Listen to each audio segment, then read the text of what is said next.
one of my sort of driving principles is to get STLP out of the club and into the classroom. And I know that's difficult with right now Fall Showcase, the rubric. It's difficult. It really feels like creating a project for STLP Fall Showcase is what you're supposed to do. The digital product stuff, though, is stuff that is happening every day in classrooms in the schools. They're all over the place. And I mean, what I'm trying to encourage folks to get to the point of really thinking about the things we do in our classroom when our students are creating content has a place somewhere in the STLP digital product judging.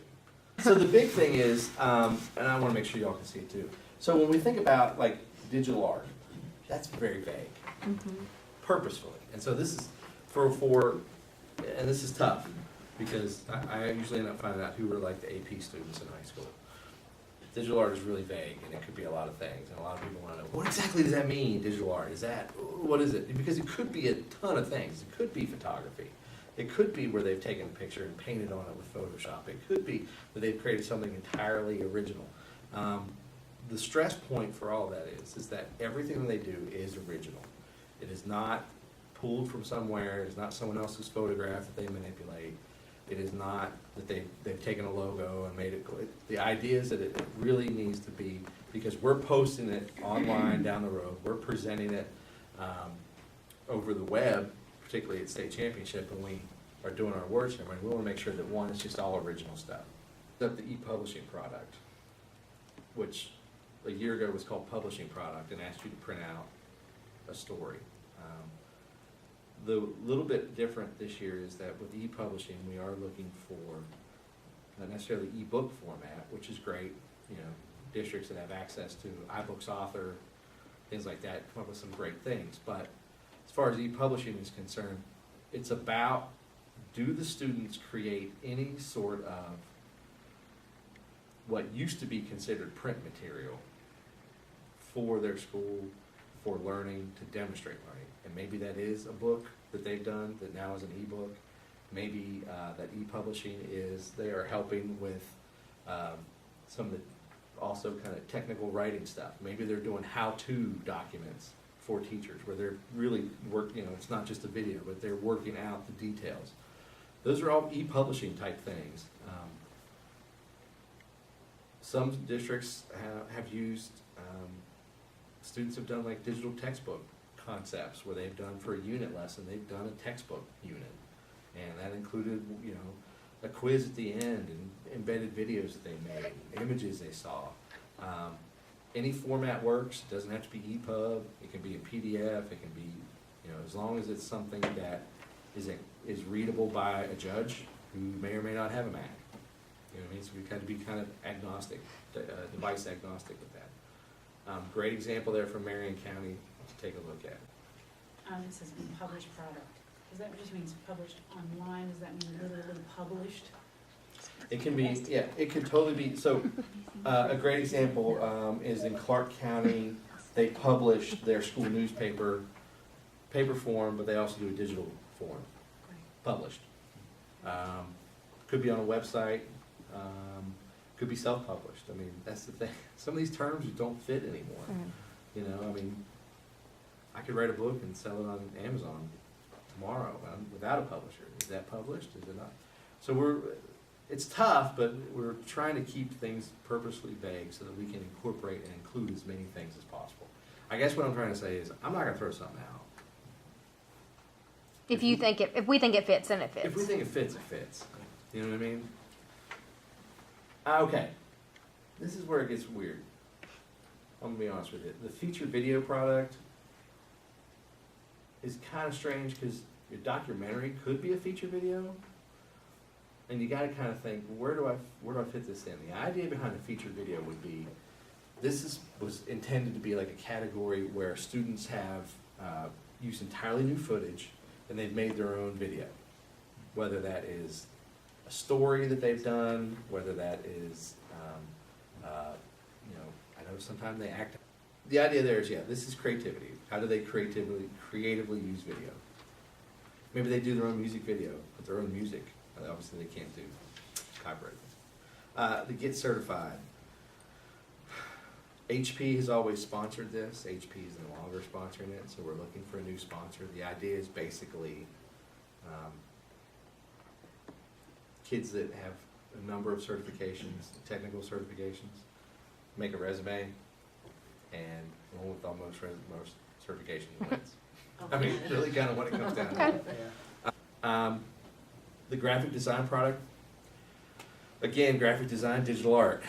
You know, you got to kind of think, where do we want to put this? When you think graphic design, when these were originated, you got to think graphic design was someone that sat down and they had access probably to Adobe Illustrator, and they did vector and were publishing large documents and logos for their STLP and signs. Now that has kind of morphed with digital art a little bit. So again, it's kind of a weird, where do we put it? Think about, if you think the graphic design product is really, folks that have done t-shirt designs for their own STLP, things like that are awesome. They think they're wonderfully. The KSU Maps cartography product is really pretty cool, but it's really basically mapping, geolocations, type stuff. It's not necessarily geocaching, which I know a lot of folks are into, but really it's about using GIS materials, which are available, and there's some links to it in the rubric, to go out and map something, and then learn about mapping. Honestly, it does not get a lot of entries, to be honest with you. It doesn't. But a lot of people come to the state championship and like to do their activity that Kentucky State offers at state, so we're working on that. Okay, so now manipulated image.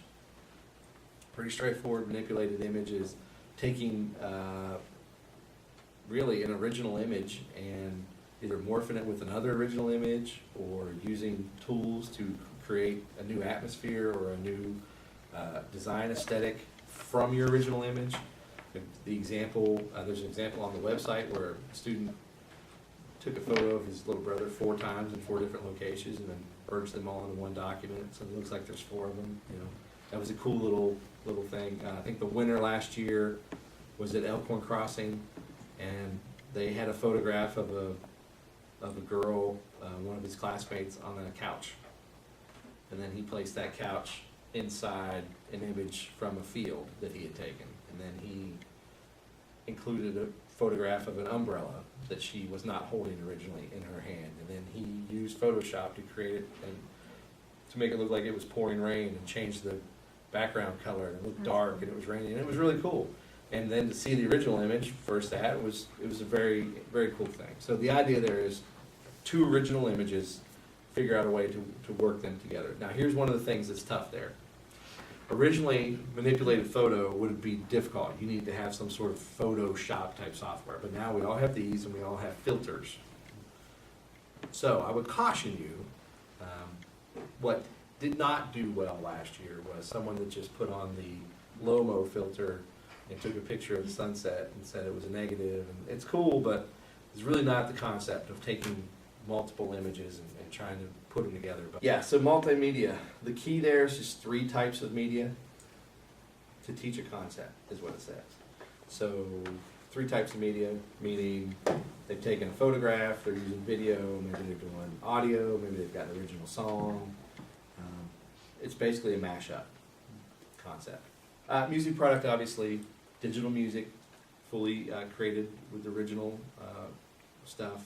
There's lots of options out there with students who have scored a piece and then sat down and recorded themselves. Some folks have just used GarageBand to make some cool stuff. What tends to be an issue is now with things like GarageBand using the loops.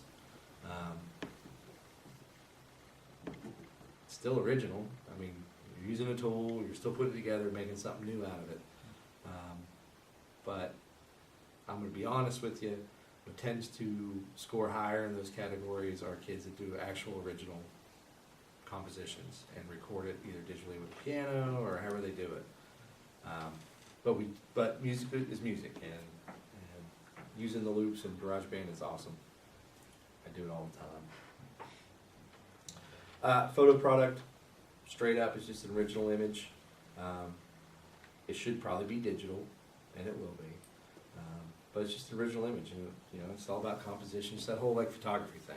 The good thing about that is the sort of that category advances onto state, and there's also a whole on-demand photography activity at state. So if students are really into photography, digital photography, they have multiple opportunities to express that. The PSA, straightforward, public service announcement. The trick there is that the videos have to be 15, 30, or 60 seconds in length. And that includes titles, credits, the whole thing. On the ones that say team, Jeff, can it just be one person? Absolutely. Okay. Absolutely. Team would indicate upper limit of probably 2, Yeah. mostly 4. One individual can participate. Okay. When you're giving those seconds, or those amounts, does it need to hit right at 15, or can it be a little less? It can be less. Okay. Can't go over. Okay. Storytelling product. It's always confused me. I don't really understand it. I mean, in my mind, the storytelling product is they write a great story and they tell it, and we video them telling the story. And it's an opportunity for someone that's animated and cool to use multimedia to create content. It's original, it's a writing piece. And then, of course, technical writing is students who have written something specifically to explain how something works, whether it's a how-to, whether it is instructions on how to create a wireless network, whether it's instructions on how to update firmware. It's a technical writing piece where they are demonstrating their skill and understanding and mastery of something IT-related specifically. And then last but not least, of course, we still have service categories. Like at Fall Showcase, we have some service categories for the digital product stuff. The reporter service, which previously had been called Cyber Gazette reporters, and there was confusion about what's a cyber short versus a cyber gazette, and what's a reporter? Is they live reporters? I don't know what they are. So Jefferson County has always sort of headed that up from the beginning, and again, this was one of the Kara era. Let's do some authentic writing at this through STLP. Let's come with a newspaper. Well, they and I agree that we need to transform this into something different. And so, actually Tuesday, they held a vote at the Fall Showcase at Louisville for the students to name this. Reporter service is lame, and they agree. And so the kids were submitting ideas from Twitter, and I don't know what the result was. This will have a different name. The idea there is, honestly, this is going to be students that are probably on a school newspaper or do some sort of thing. They'll submit an example work, and based on their example work, which may include photography, may include a video, maybe it's a podcast, those students will be invited to come to state and do whatever this new thing is to tell the story of state. Throughout the day, we've got folks working in social media with Twitter and Vine and YouTube, and we've got stuff going on with Facebook. We're going to be streaming the whole day. We've got students up on stage and doing remote interviews from around the event. The reporter service will be basically doing our overview for historical purposes. It will be live online, but it will also be a way for us to look back when people say, what was it like at STLP Championship? Their service is going to be able to show what that is. Well, how they do it, we don't know yet. It's going to be awesome and cool. So what we're looking for there are kids who they're excited, ready to run around, cool to get in somebody's face and say, tell me about your project. Oh, that's awesome. Do a selfie with me. All that kind of stuff throughout the day. Those are the students we're looking for. They may have skills with video editing. They may have skills with photography. You name it. It's a sort of a wide open thing. And then, of course, the presenter service, which if I look historically back, and I'm not saying don't sign up for presenter service, but it's gone from the biggest thing to I think we had 2 people sign up for the whole state event last year. It's cool, but the whole idea behind presenter service is also covered in any number of these other categories.